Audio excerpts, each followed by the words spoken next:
Attention.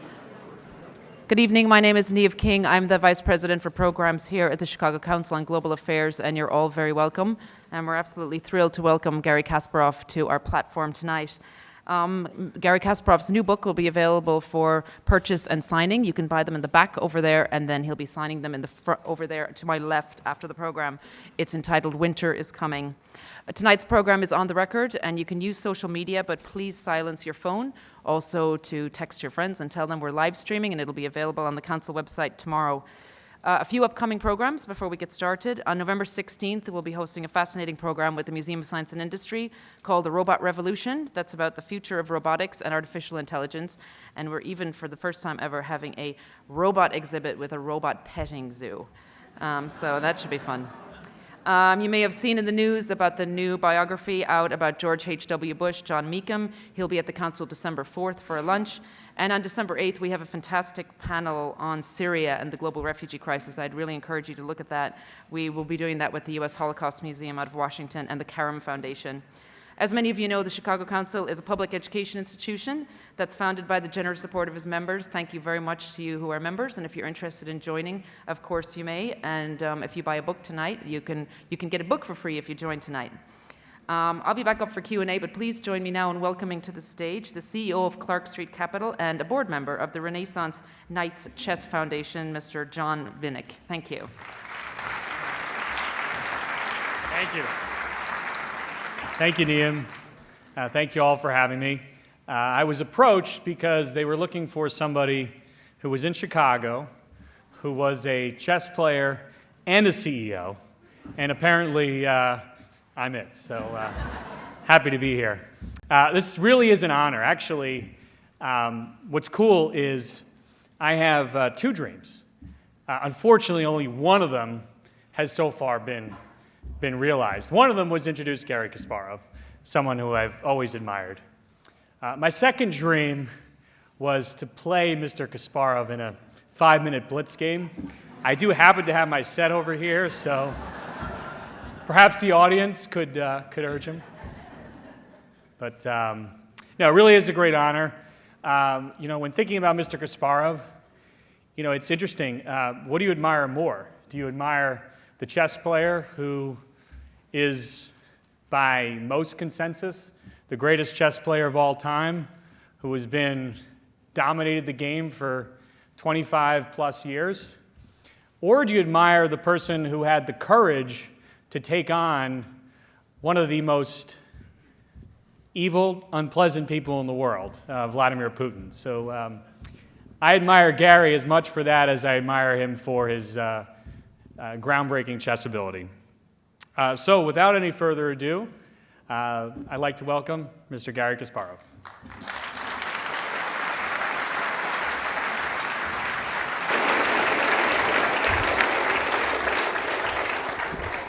Good evening. Thank you very much for a very short and sweet introduction. I'm always terrified to hear long stories taken from Wikipedia, because you can always discover something about yourself you didn't know. But I was just a bit confused by your request to play chess, because for me it looks like a power abuse.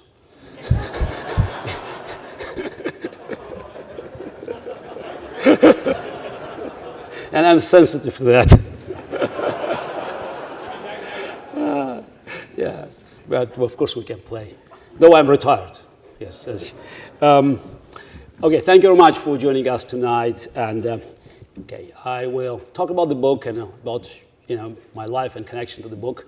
So we can, of course, start with the title, Winter's Coming. It's quite familiar.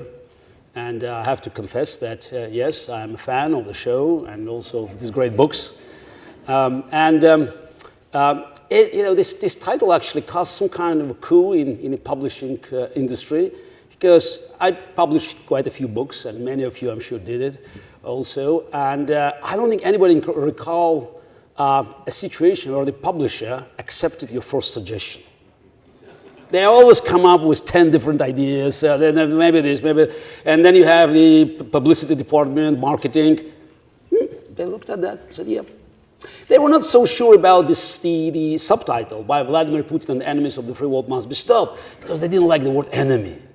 He said, it's Cold War. I said, yes, of course it's Cold War because winter is coming.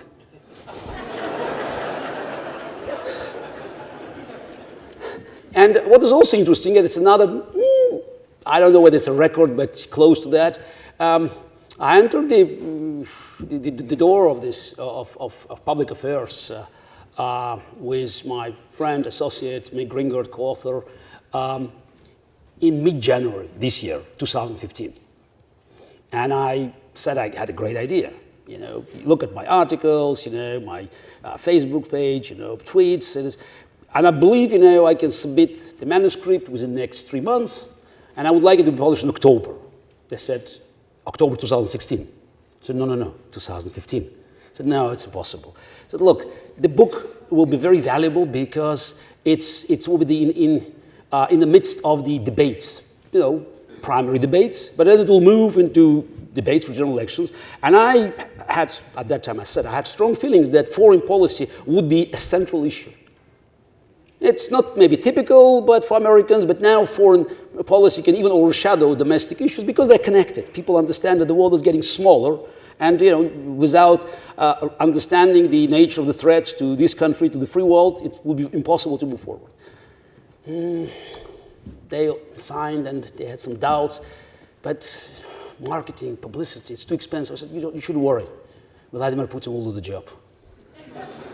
Not that I was very happy just to tell them the secret, but I was absolutely sure at that time that from what Putin did and from what I could understand, analyzing the situation and predicting his next moves, that he would be all over the place. And I said, don't worry, you know, front page, on a daily basis, Russia and Putin guaranteed. So they accepted. They accepted everything, and we moved on, and you know, the book was published. Released at the end of October in a few other European countries, I mean, this book it has 3 stories in one. It's about rise and fall of Russian democracy, from Gorbachev's retreat from Eastern Europe to Putin's invasion of Ukraine. Not a very happy story. I would say here tonight that it's Russian democracy has a longer losing streak than Chicago Cubs.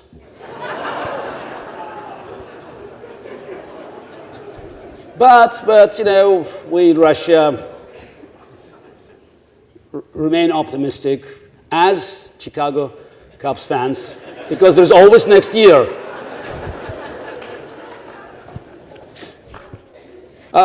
Second part of the story, a personal perspective.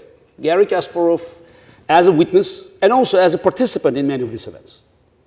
The third one I would say is most important because it's about the free world, the West. And what the West did, or to be more precise, didn't do to prevent this from happening. It's about many mistakes, or even I would say not mistakes, but missed opportunities over 25 years, from the end of the Cold War to this current ongoing crisis. And before I move into the analysis and start using my chess metaphors, I could just give you, say a few words about my own background, chess and politics. Those for you, and okay, I'm used to speak to the students' audiences lately, and many of them, you know, were born, you know, after the collapse of the Soviet Union. Naturally here, you know, you all remember. You remember Fischer-Spassky match, for instance. Yes, 1972. And the fact that chess was more than just a game. For Soviet authorities, it was a very important ideological tool to illustrate the intellectual superiority of communist regime over decadent West. Probably I'm the last person to complain about it because I was one of the beneficiaries. The Soviet chess network has been spreading around the country looking for talents. And there were millions of kids that were sent by their parents to be tested in chess, since there were not many activities available in the Soviet Union. I was one of them. My talent was discovered very quickly, and I just, you know, I climbed at these chess stairs very, very quickly.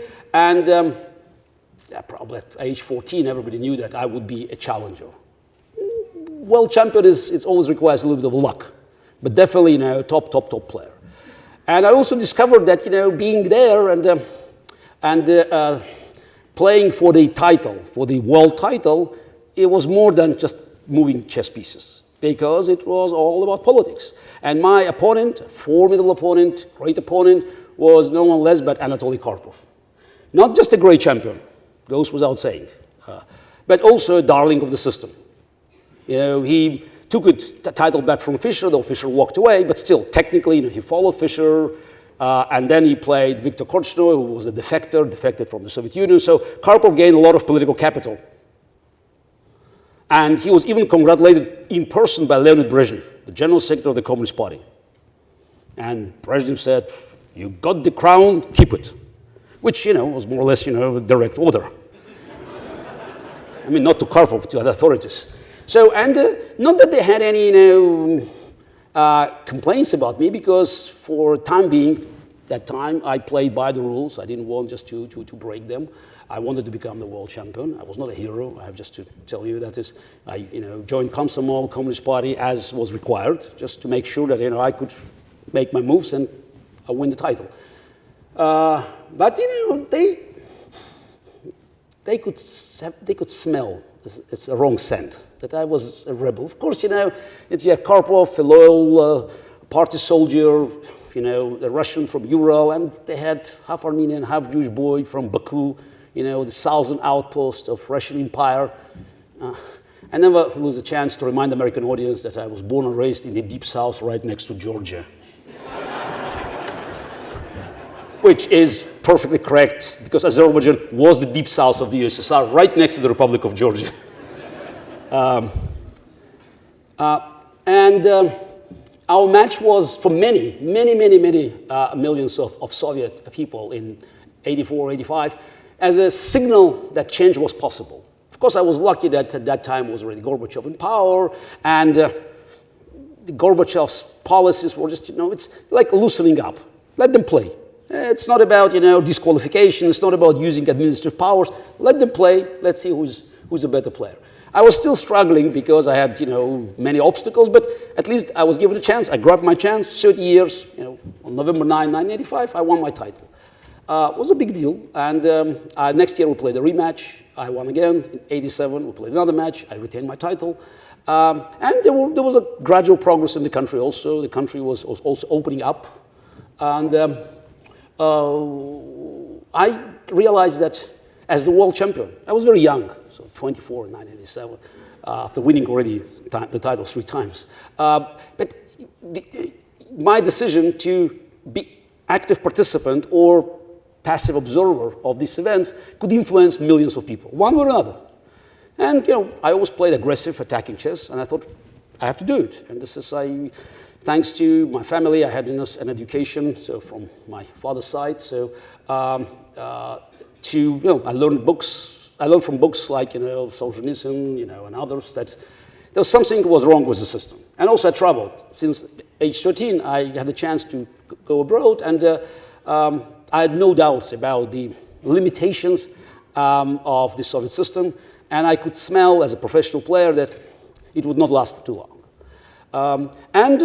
Being part of the system, but being part of this newly formed proto-democracy coalition, I thought that I should do something fairly provocative. There were a few things, but it's one of the first major challenges was my interview to the Playboy magazine in 1989. So, actually, it was far more scandalous than the photo session of Soviet actress, a few months earlier, because I talked about America, freedom, and I said, I think almost quote unquote, that Americans were closer to the human nature than the Soviets, which was a direct challenge of this myth of the superior Soviet people. Nobody liked it, of course, back in the Soviet Union, but I was the world champion, and the world champion was kind of a sacred cow. So again, and Gorbachev's Russia, Gorbachev's Soviet Union was not, the Soviet Union 10 years or, God forbid, 40 years before. So that's why, I had my chance of making all the statements. But the big challenge came in 1990. I played another match with Anatoly Karpov, who qualified to challenge me again. And at that time, in 1990, the match was split between New York and Lyon, France. And before match in New York, I made my big move. I said I would not play on the Soviet flag. I want Russian flag. It's quite interesting that since nobody knew how Russian flag looked like. And of course, you couldn't find it. So my mother had a sticker and just cut ribbons just to make sure, this is white, blue, red. So she used the glue, and I came, in the morning to CBS studio with this flag. They looked at me and asked, "What is that?" It's a Russian flag.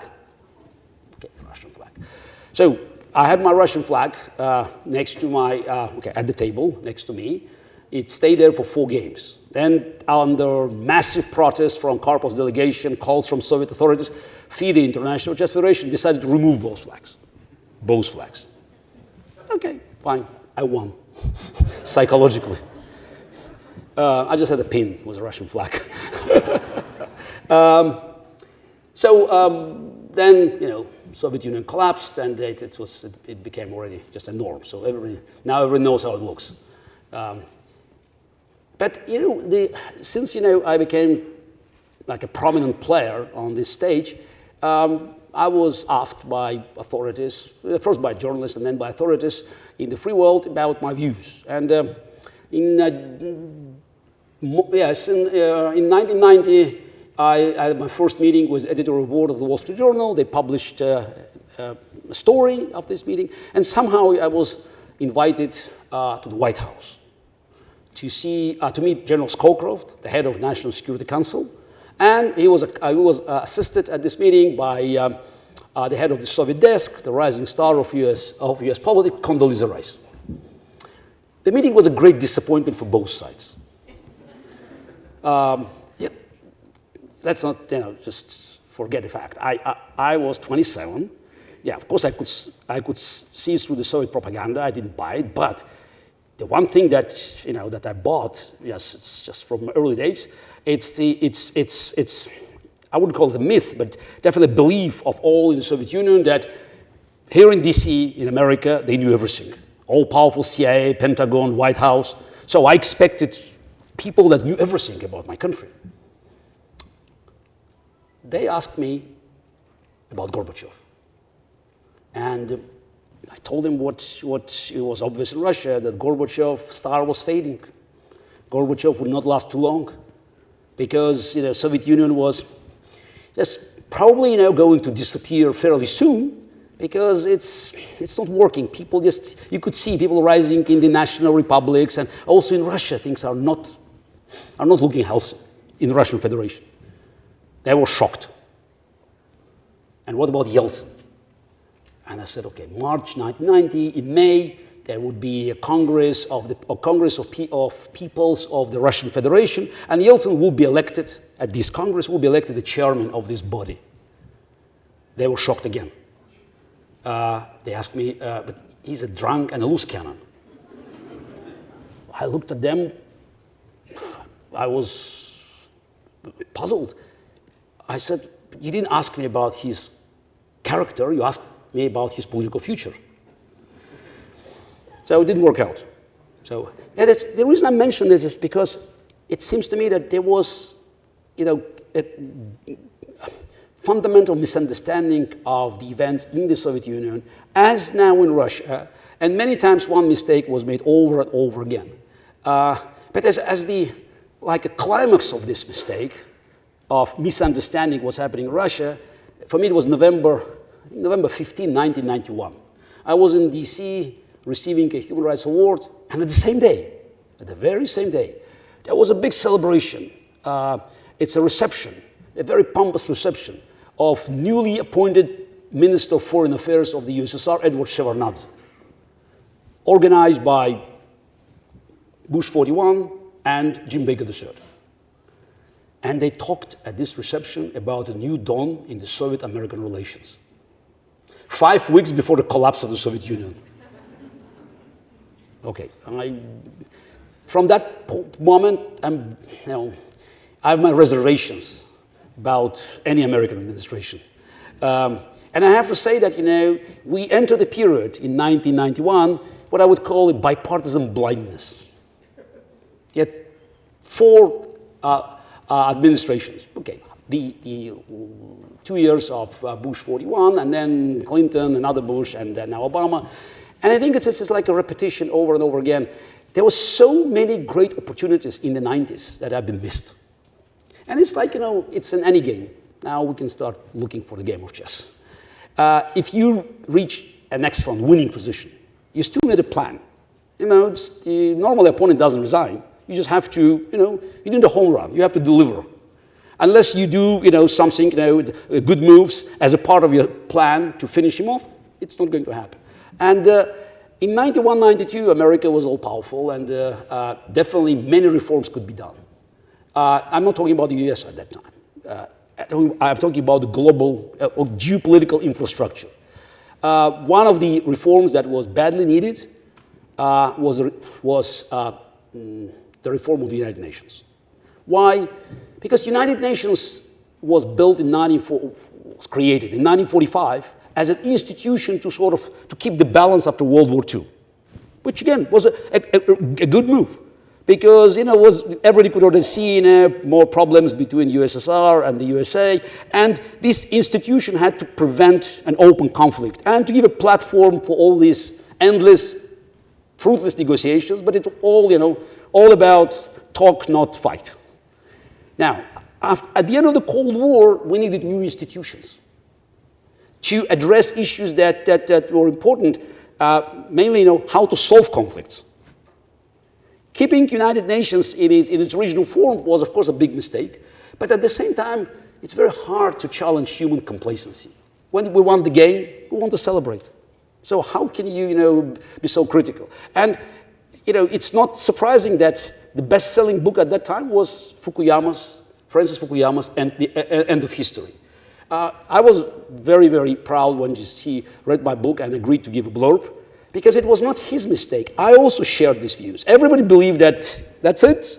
Now we can go to dance and celebrate. The Soviet Union is gone. Evil empires disappeared. We have, great opportunities ahead of us. Let's get rich. But the history is not linear. It goes in cycles. And this is something that we didn't want to believe. As in 1991, in August 91, when the statue of Felix Dzerzhinsky, the founder of KGB, has been thrown down, who could imagine that less than, in 8.5 years, a KGB operative, a KGB lieutenant colonel, would become a president of Russia?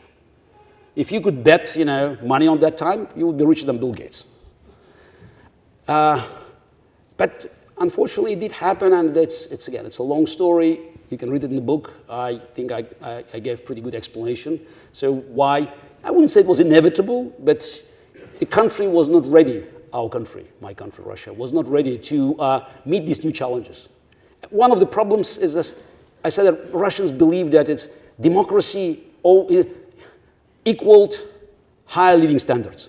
It's like, communism didn't work, drop it, and we have to take something that proved to be sort of a working model. And we know that in the West, people, they go to the ballot boxes, they vote, and the life there is much better than life here. So it's 1 + 1, very simple formula. That's all they knew about the rest of the world. As I said, many of my compatriots simply, confused ballot box and ATM.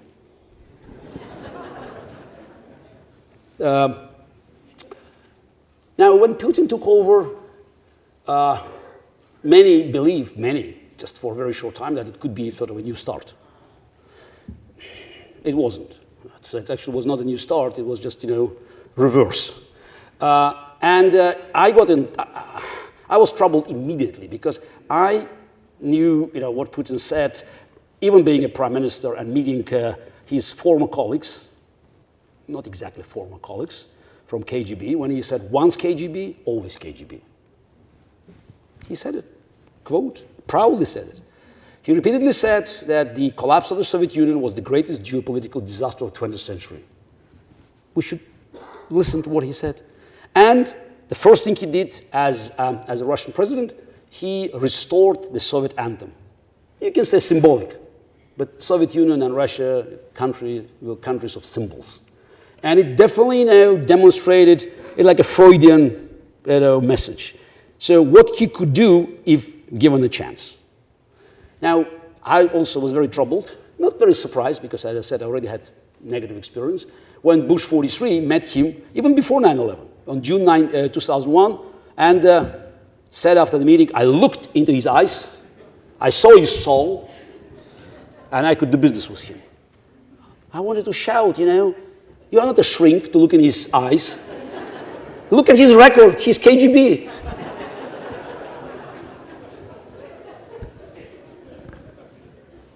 But we have to give him a credit. I mean, he proved to be a good KGB agent because he could play with all the opposition inside Russia and outside of Russia, reading people's minds and playing exactly the game they wanted him to play. With George W., he played a game as a good Christian who was baptized in secret, and he kept his mother's cross, hidden from Soviet authorities. KGB, cross, hidden.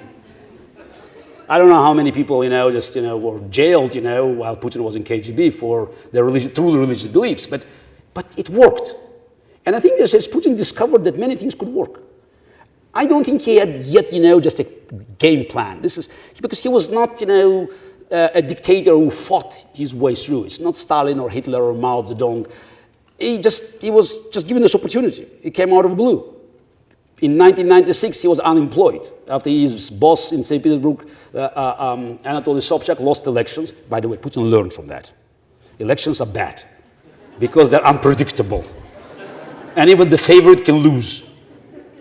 So he was unemployed, then he was taken in Moscow by his friends from St. Petersburg, had a small position in administration, and then, when Yeltsin was searching for somebody his family could rely as a former protector, future protector, after Yeltsin's retirement, they picked up Putin. And he proved to be sort of a good choice. He played his role.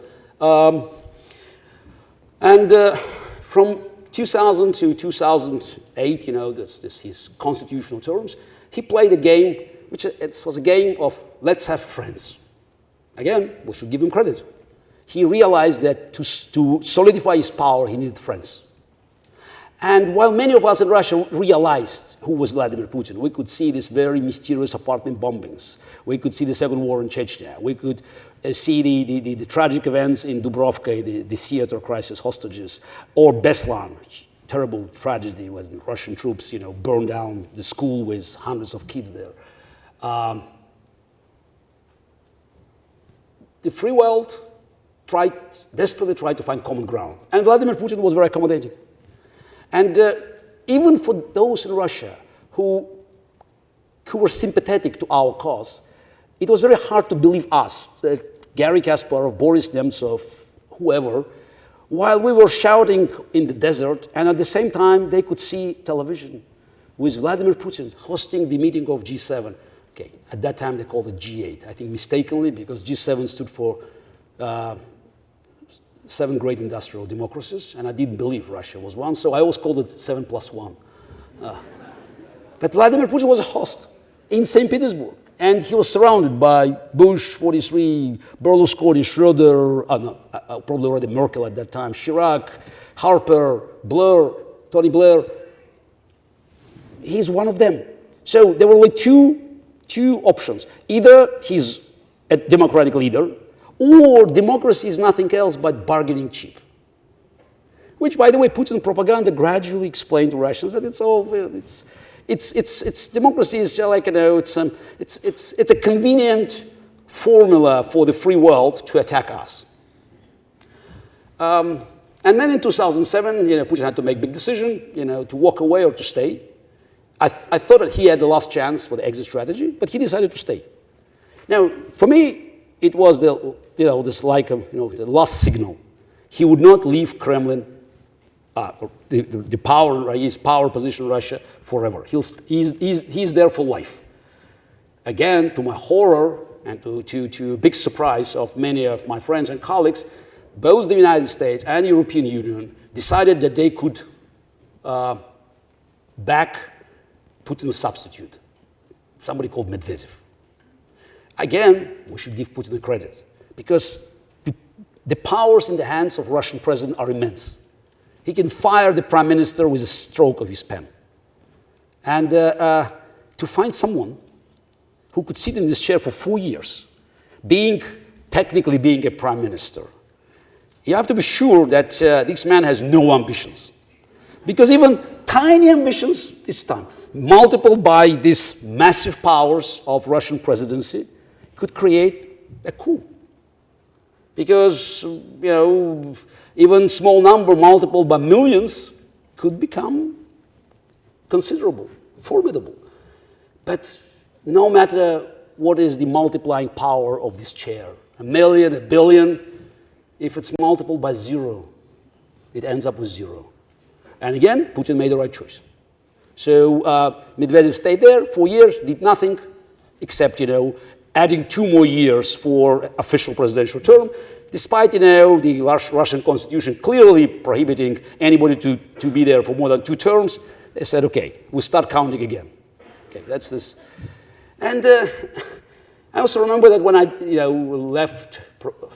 I I finished my professional chess career and moved into what people mistakenly called Russian politics, they kept asking me whether my chess skills could help me to navigate in these rough waters.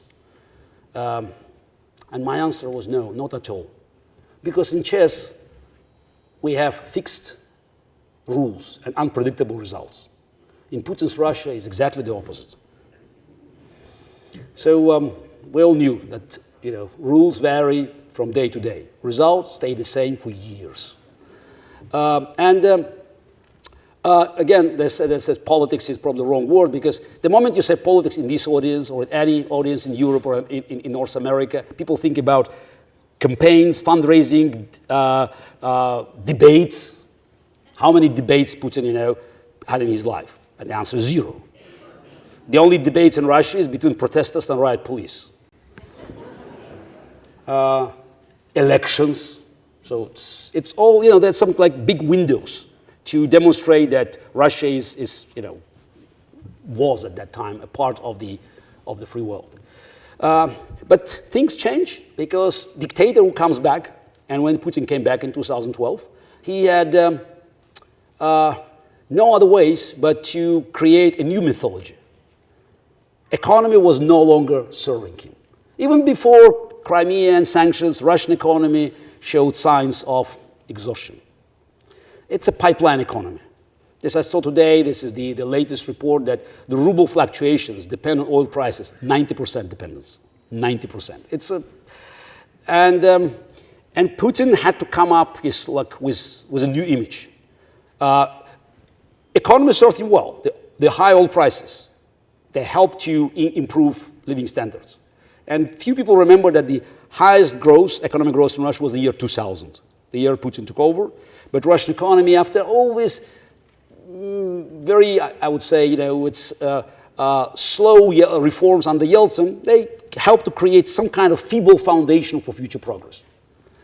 But in 2012, he needed a new plan. And as every dictator will run out of enemies inside the country, he looked for enemies outside of the country.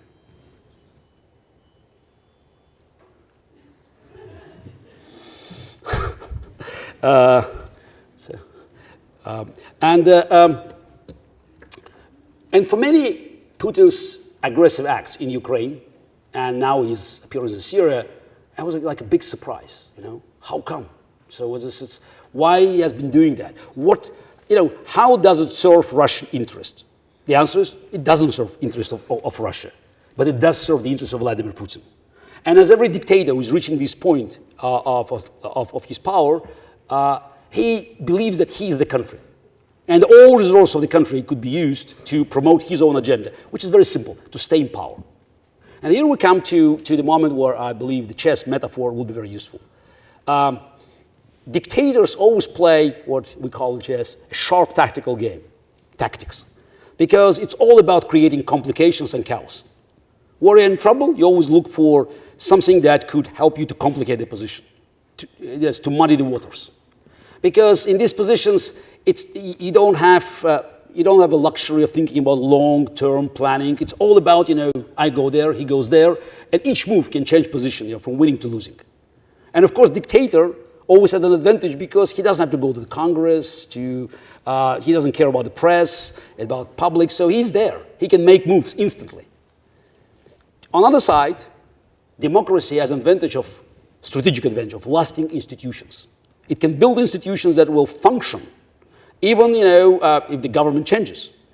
And going back to 1945, few recognize that what was done by Harry Truman's administration, which had created lasting institutions that help America to fight communism and eventually to win Cold War. Yesterday, I had a chance to spend a few hours in Truman's Museum in Independence, Missouri. And I always followed, the many famous lines from his speeches and his actions. And it was a great experience there. And he built several institutions like NATO, CIA, National Security Council. He reformed Voice of America. And I could start counting.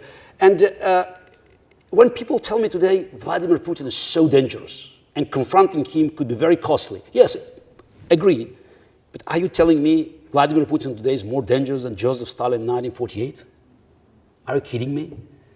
That Harry Truman, who faced Stalin in 1948 when Stalin decided to swallow the West Berlin, and for 11 months, upon Truman's direct order, American planes have been bringing everything to West Berlin, this air bridge, and Stalin hasn't shot a single American plane. Why? Because dictators of that caliber, they always have an animal instinct. They smell blood, they go for a kill. They smell strength, they back off. Stalin knew that a man from Missouri was not there to play games. And then it was a Korean War. I think it's a forgotten war because I understand this country had such a big trauma from Vietnam, understandably. And its Korean War is forgotten, though it was, it was also a tragic and very costly war for America. 38,500 Americans died in the war, but it saved half of the country from communist slavery. I recently was in Seoul as chairman of Human Rights Foundation. We have been doing programs with North Korean defectors. And we help them, and we're also promoting the North Korean Human Rights Act in South Korea for the South Korean parliament. And I went to the DMZ, Demilitarized Zone. They do this little, it's a very low-tech project of sending balloons across DMZ with leaflets. Very, very primitive technology. So with a lock, with acid, and it just in a couple of hours, it just blows in about, it's just 2-3 miles, so it just goes up, it's with hydrogen. And then these leaflets or sometimes tiny radios or other, items, they are just spreading in several square miles. And when I stood there, it's a mile from DMZ, I had the impression that you couldn't have a more, it's a better visual of the difference between slavery, totalitarian state, and democracy. On one side, you had sea of lights. On the other side, darkness, total darkness. Yeah, I saw these pictures from satellites. You can look at the Korean Peninsula, it's darkness and light. But you're there. And it's just lights and total darkness. And thanks to American sacrifices, thanks to Harry Truman, that South Korea, as many other countries, as Taiwan, as many European countries, they were saved from communism. I didn't mention Marshall Plan, which was instrumental to rebuild Germany and to prevent communists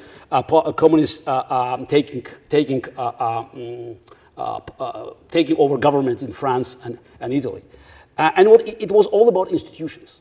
And what was important that this policy, with some modifications, has been working over decades.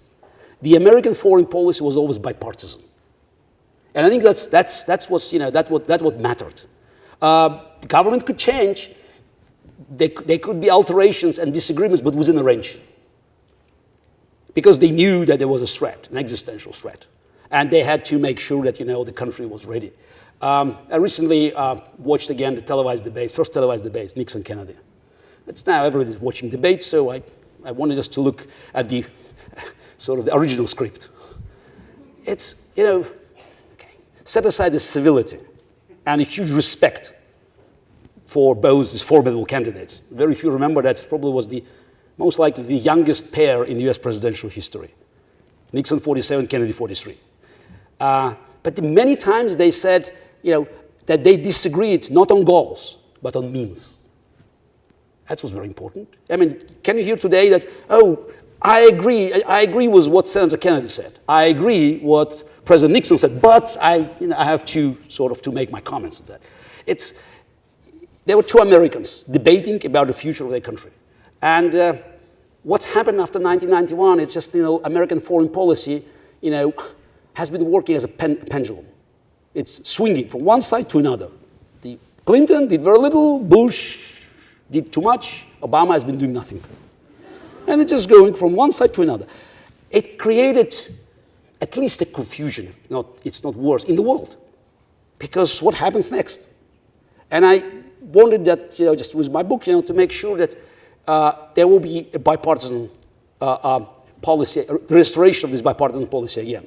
There will be a debate where both candidates will maybe disagree on the means, but will have common ground considering the goals of this policy. And some say here, and you can hear these voices from both from the left and the right, that why should we bother? It's so far away. Who cares? So can we, just go on, with our own business? Technically, you can. The problem is, America is the most globalized economy in the world, and it cannot afford to ignore global security.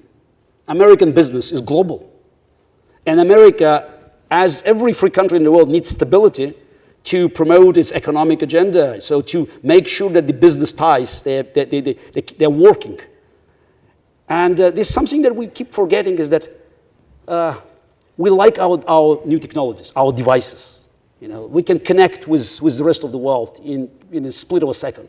We can learn what's happening in Indonesia, in Brazil, in Norway, almost anywhere in the world, maybe except North Korea, but almost everywhere in the world.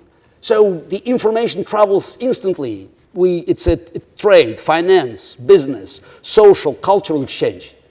But the problem is that this device is agnostic.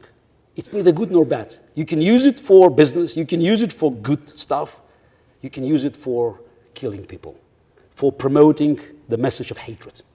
And we see already that these bad guys, they're quite skillful in using these technologies to go after us, to challenge the society that produced all these new ideas, new technologies. Why? Because they have no other way of staying in power. Whether it's Vladimir Putin, Iranian mullahs, North Korean dictators, family dictators, stateless terrorists, they all need a target. I call them time travelers because they stay, if you look at the history timeline, they stay way behind. They have ideology of the past. Vladimir Putin lives somewhere in the 19th century, just dividing the world in spheres of influence. Al-Qaeda, maybe it's just medieval time. ISIS is, Islamic State is probably the early days of Islam, goes all the way back to, 7th century. But now we all live in this world which is small and is getting smaller. They have no other way of demonstrating their strengths and power rather than confronting the free world. And of course the United States as the #1 target. So this confrontation is unavoidable, because they will go after you, no matter what you do. You could say, okay, we've done with the war. The problem is the war is not done with you. And staying away, creating a vacuum, it leads inevitably to someone else feeling this vacuum. As we can see now, it's happening in the Middle East. Yes. Again, challenging Vladimir Putin, challenging Iranian mullahs, it's always dangerous, it's always costly. But as Harry Truman said, we should be engaged in smaller wars to prevent the bigger one. Because these guys don't stop. They never ask why, they always ask why not. Dictator, it doesn't stop before he is stopped. Again, there are lessons that we could learn from our history, from the 30s, and also from the Cold War. And I think that it's time now to analyze the mistakes that were made, look at the experience, positive experience of the past, and to come up with a strategy. So that's what I want to see by promoting this message and asking Americans, because America is still the leader of the free world. Though, official motto these days is leading from behind. But as Harry Truman said in 1951 at the dedication of the Four Chaplains Chapel in Philadelphia on February the 3rd, it's a great speech. And one of the lines actually caught me by surprise because I couldn't believe my eyes. In 1951, Harry Truman said, "We cannot lead the forces of freedom from behind." It's like a lost message to the Obama administration. Yeah. And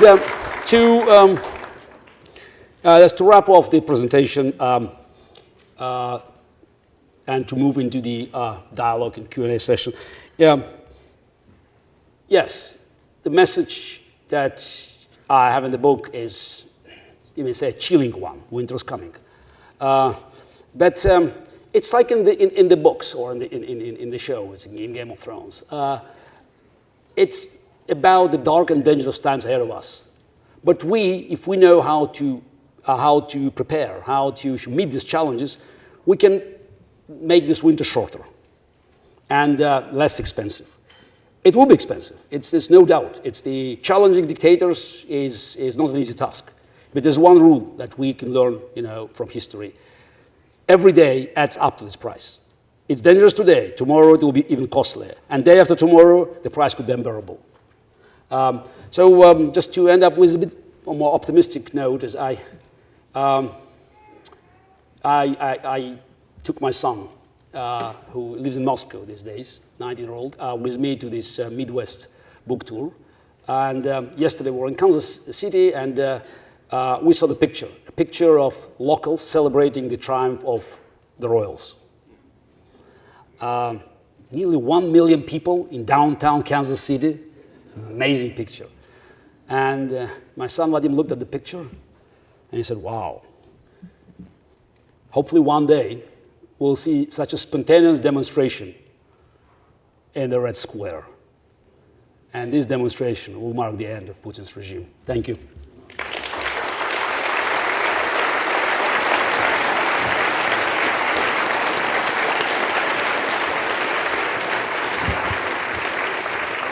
Thank you very much, Mr. Kasparov. Now we'd like to go out to the audience for questions. If you wouldn't mind, please, raising your arms up high and waiting for a mic and making sure it's a question.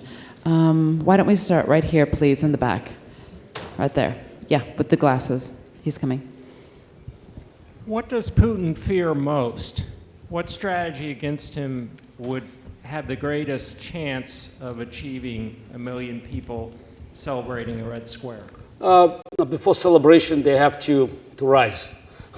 Now, Putin lives in a golden cage. He can't leave power. It's just this. He's there for life.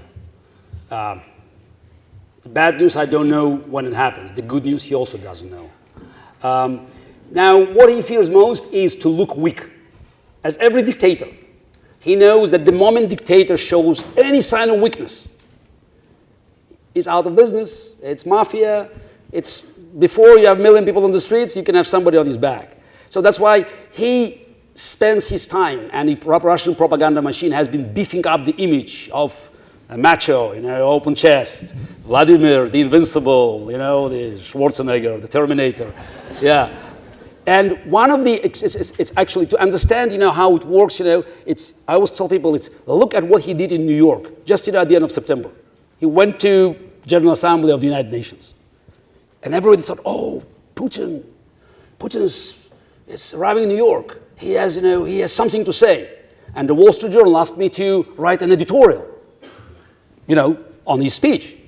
And I told him, look, I can do it before he spoke. Because he will be here in New York not to talk, but just to demonstrate his strengths. He said something. I thought it was irrelevant because we knew he would act anyway. Unfortunately, we knew that no matter what Obama said, he wouldn't act anyway. But then there was a meeting. You remember this meeting? Putin, Obama? The reluctant handshake? I bet you he spent hours in front of the mirror practicing that. Because it's so important, it's pictures worth of 1,000 words. But in this case, Putin had both picture and 1,000 words on Russian television.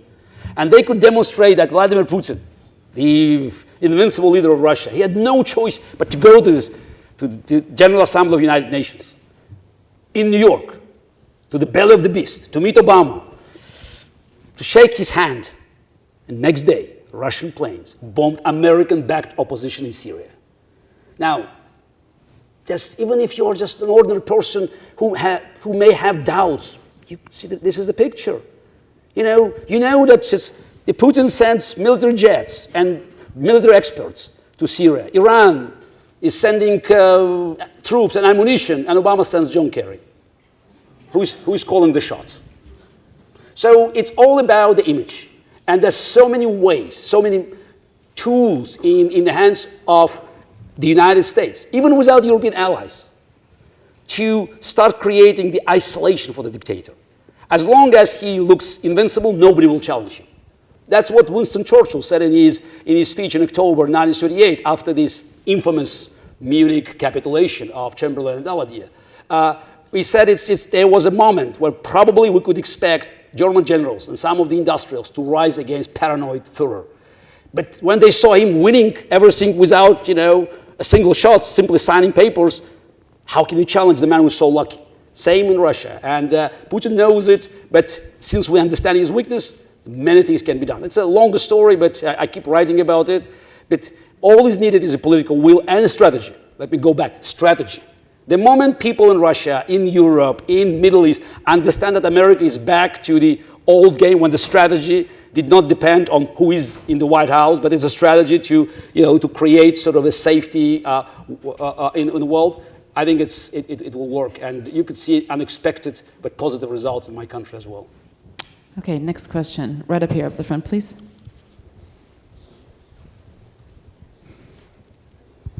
Yeah, as we approach the year 2016, does the Western world really have the leaders to meet this challenge? In 2016? As we're approaching 2016 now, do we really have the leaders in the Western world to meet the challenge? Look, 2016, the elections only in America, I think. It's not sure about Europe. Yeah. Now, in Europe, Europe is I wouldn't look at Europe as a leader because Europe will follow. Europe is divided.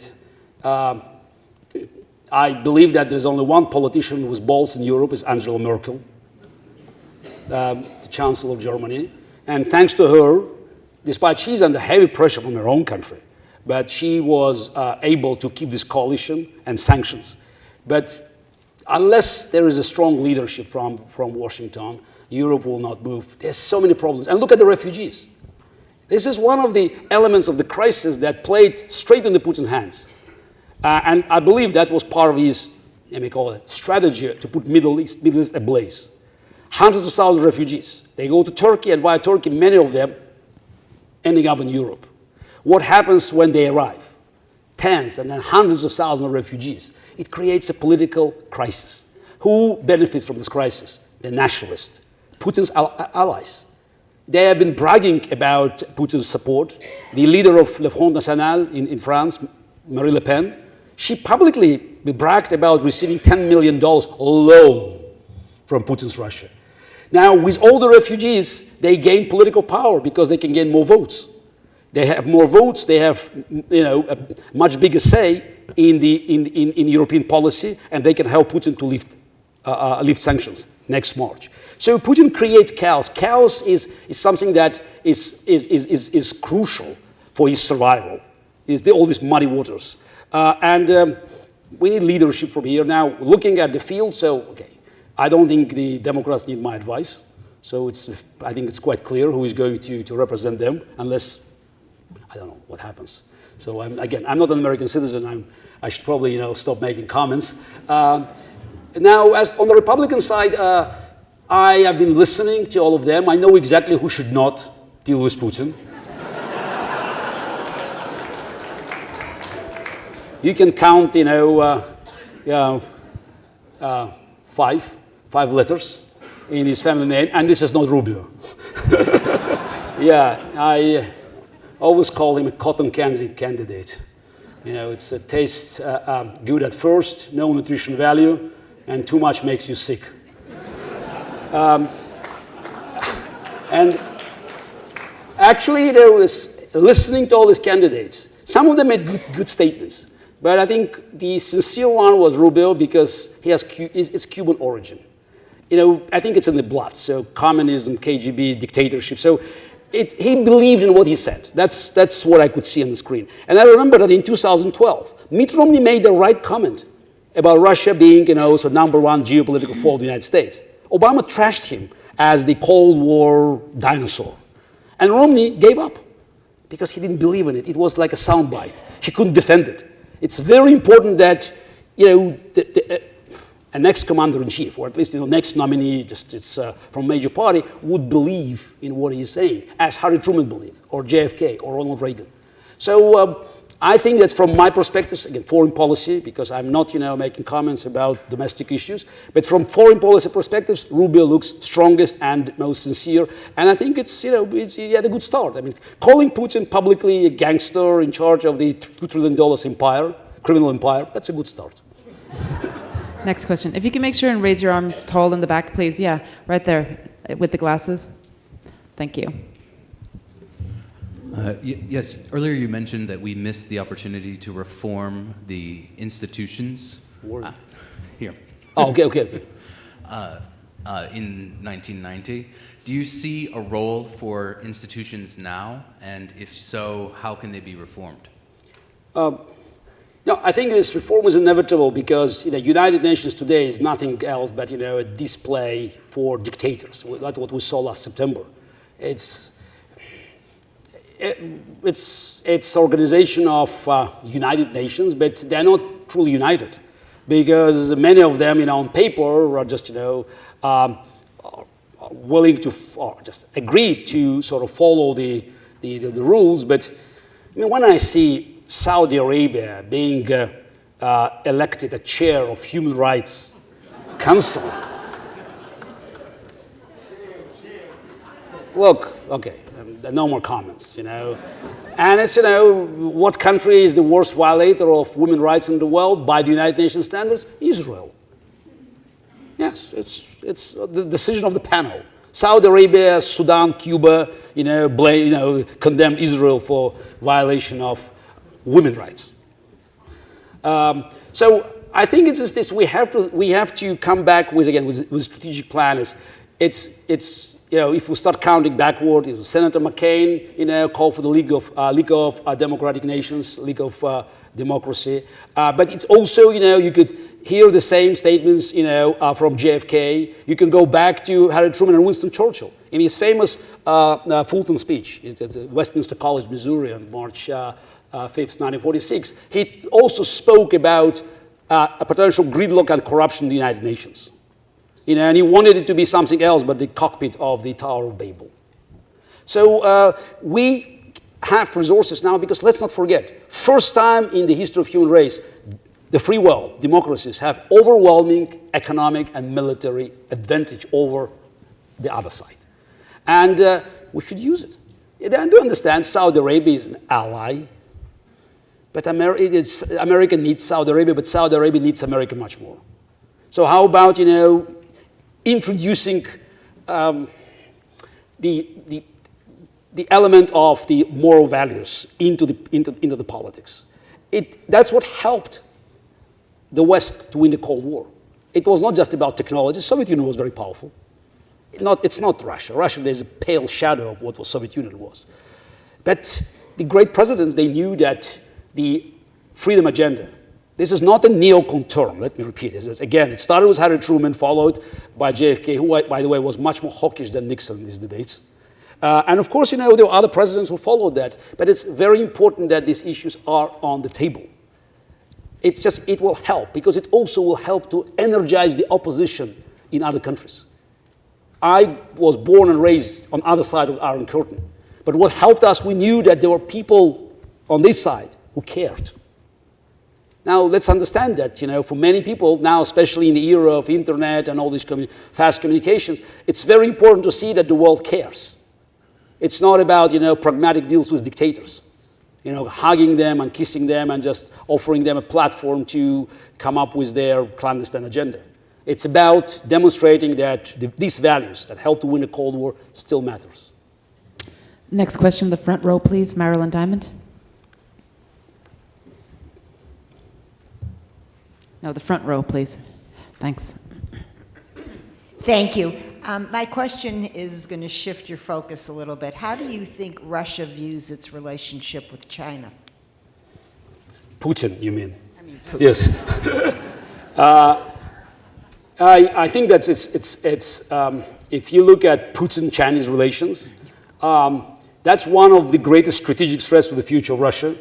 Because, again, for Putin, Chinese relations with China is a way to offset the deterioration of his relations with the West. And he gives up everything that Chinese want.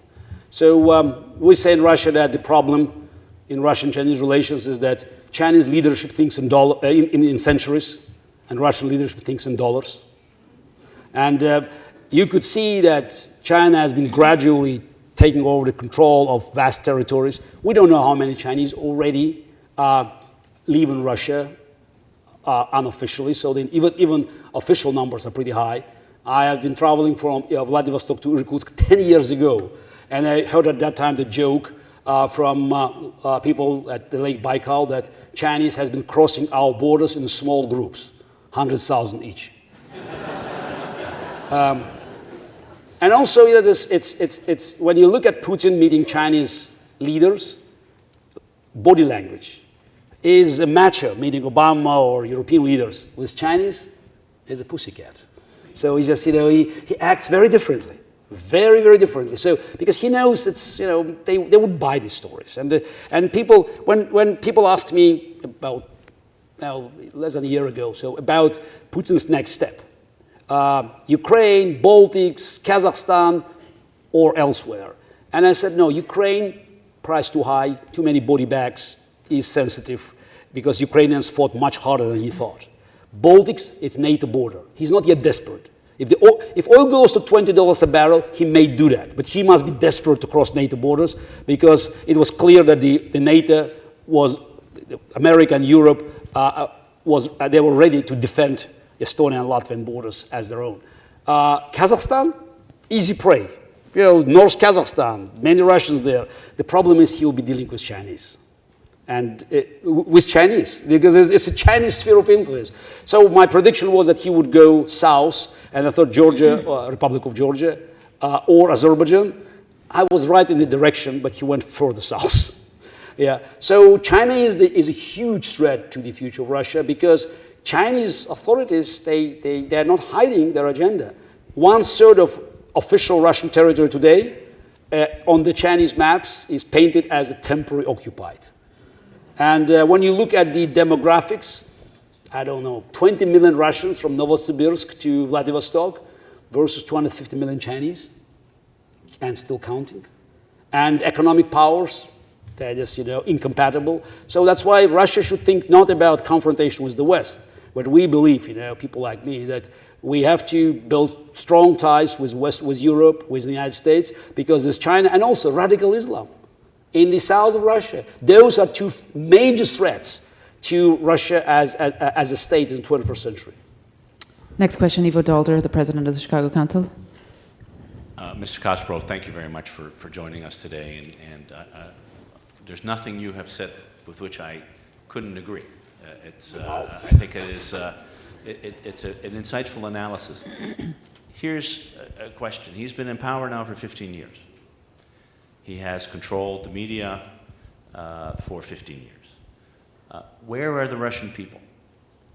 Where do you think the tendency is for the Russian people to think about the problems that you see, that you have analyzed, that we may recognize, when it comes to the future of Russia? Russian people, it's a good question. But again, looking back in history, so we do understand that at a certain point, You need more than just a few people to rise. It's a dictator reached the stage where he has no more allergy for blood, and everybody understands it.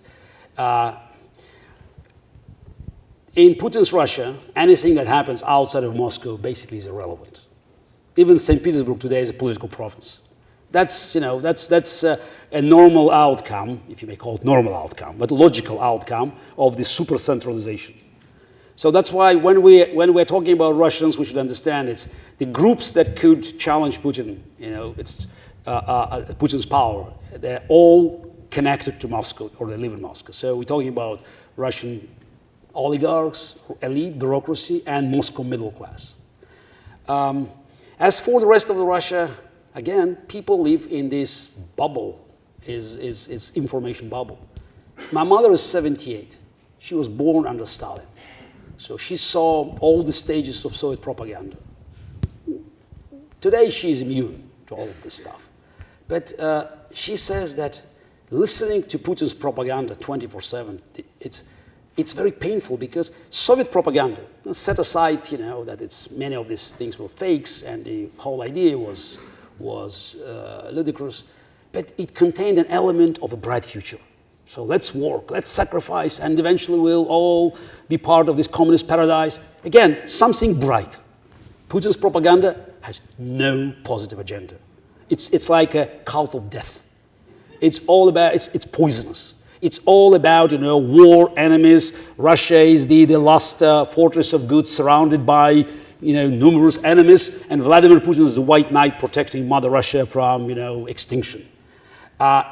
Okay, my mother, my relatives who are still in Moscow, as I said, they're immune. But even many friends, it's difficult because, it's 24/7. It's 100% lie. It's total virtual reality. It's George Orwell in its purest. War is peace. Slavery is freedom. And people could think, wow, even if 5% is true, maybe this is really, maybe America threatens us. Maybe something is correct, and then we have to pray for Putin to stay in power. The moment always, this moment arrives when it's all this,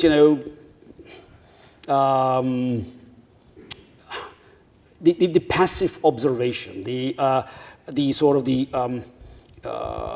public that has been fed with these lies and virtual realities eventually opens up their eyes, and they, as we said in the Soviet Union, eventually the freezer beats the TV. I'm not sure it will happen soon because we don't have the clear so there's no timetable, and regime also understands it because they always do something. It's because Putin is a KGB man. They always do something to make sure that they are in charge without imposing too much hardship. It's not about creating another gulag, but it's about eliminating people who could challenge it, as what's happened with my friend and colleague and the great opposition leader Boris Nemtsov, who was gunned down in front of the Kremlin last February, a former deputy prime minister. Many believed at one point Yeltsin's successor in 97, 98. Just to kill him in front of the Kremlin, that sends a chilling message. What happens to anybody who will stand against Putin? So that's why the moment comes when Putin suffers the geopolitical defeat. Turning point could be the end of Bashar al-Assad. If Assad goes down, if Syria blows up and Putin fails, that could be the message that his magic doesn't work anymore. Because he keeps bluffing, he plays geopolitical poker, and he keeps raising stakes. Somebody should call the bluff, and then we'll see how weak is his hand. Over on this side of the room, the gentleman, please, with the suit. First of all, thanks so much for coming. It's a great speech. I think we all enjoyed it. I sometimes follow some independent media, Russian media, and I've heard someone saying that it's not so much removing Putin's group and Putin's elite from power that we need to worry about. It's rather that the country suggesting that it's some sort of inevitable in the years to come. But it's more like, what's the country gonna be like, what kind of country we're going to build after that, after he's gone. What is your take on that statement? What is your... Okay, I'm what are sorry, your I just thoughts? used my hand just to see your face, because otherwise, it's the slide behind you. Yeah. Okay, thank you. That's a good question. Let's remember, he was in power 15 years. And any dictator who stayed in power for so long succeeded because he eliminated all the opposition. Basically, what dictator does, he creates a desert, a political desert. The longer he stays in power, dry the desert is. What kind of creatures can survive in a very dry desert? Snakes, scorpions, rats. You can't expect democracy, and I think it was a big mistake. High expectation of Americans or Europeans that after Gaddafi or Saddam you could see democracy immediately, because overthrowing a dictatorship gives a chance, but it could go anyway, either way. But it's still better than just that keeping dictator in power, because every day makes situation worse. And I think Russia still has a huge potential, because we have a lot of people not only inside but also outside of Russia. Young Russians who had an education abroad, who worked in foreign companies, and I believe they could do great things. If they have a chance. I'm not in the position just to tell you just what happens with Vladimir Putin, because I don't have my crystal ball, so I left it at home. It's as you could hear from the end of my speech. So I'm uncured optimist by nature. Yeah, last question here. John Fennick in the front row, please. John, the mic's right there, please. So who blew it? Was it Yeltsin? I mean, who blew democracy in Russia? It's a $64,000 question. So it's the read my book. Ladies and gentlemen, please join me in thanking Garry Kasparov.